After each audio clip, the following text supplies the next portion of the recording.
Hi, I'm Andy Schertz, product manager here at Epson for the ColorWorks line of printers.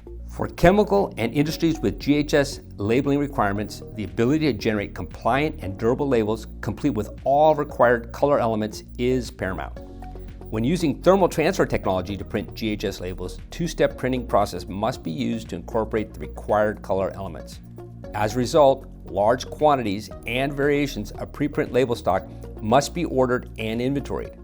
When regulation changes occur and/or label stock exceeds shelf life, businesses can be left with a substantial amount of media that is useless, resulting in unnecessary cost and waste.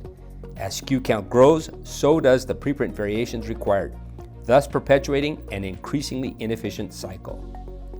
With Epson ColorWorks, businesses can streamline their operations by printing GHS-compliant labels when needed, where needed, in a single pass on blank media. Label inventory requirements are minimized and alignment challenges are eliminated. When regulations change and/or SKUs are added, label design changes can be implemented quickly while avoiding unnecessary waste and cost. Elevate operational efficiency with on-demand GHS HazCom labels.